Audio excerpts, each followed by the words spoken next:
Δεν τα κατάλαβα αυτό το βίντεο. Απλά κολλητός μου, ρε γαμός. Λαγός. Λοιπόν, παιδιά, πάω για πρώτη φορά στην Αφρική, Johannesburg. Ανυπομονώ, πρώτη στάση Κάιρο. Έχουμε 13 ώρες μπροστά μας. Φύγαμε. Μάικ, να είναι ντυμένοι έτσι. Ναι. Περίμενε. Πάω να δω τα λιοντάρια στο σαφάρι.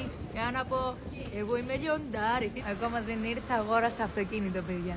Επειδή είμαι big narcissist, έγραψα Αναστασία. Είμαι σε ελληνικό, χριστιανικό ορθόδοξο σχολείο. Θέλω. Απ' την Κέρκυρα στη Παλιά, περί καλά μαριά.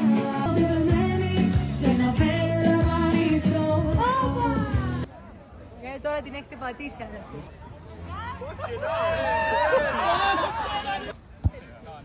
Ο κυριούλης μας είπε ότι μας έχει έκπληξει ένα ζώο. Ελπίζω να μην είναι υποπόταμος, γιατί μετά θα του είναι αυτού του έκπληξη. Ο πρώην μου, γεια! Απίστευτο!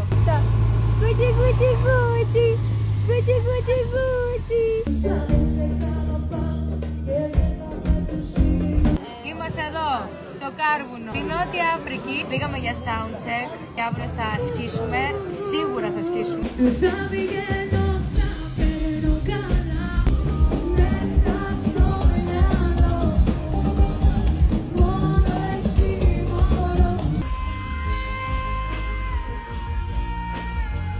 Λοιπόν, παιδιά, πέρασα φανταστικά στην Αφρική.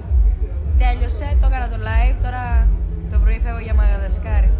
Όποιος ξέρει, ξέρει. Ανυπομονώ πάρα πολύ γιατί τη Δευτέρα, αυτή τώρα 11 Μαΐου, ξεκινάω να ανεβάζω κάποιες ημερομηνίες από συναυλίες που θα κάνω στην Ελλάδα και στην Κύπρο. Και μέχρι αρχές Ιουνίου θα έχω ανακοινώσει όλο το καλοκαιρινό tour.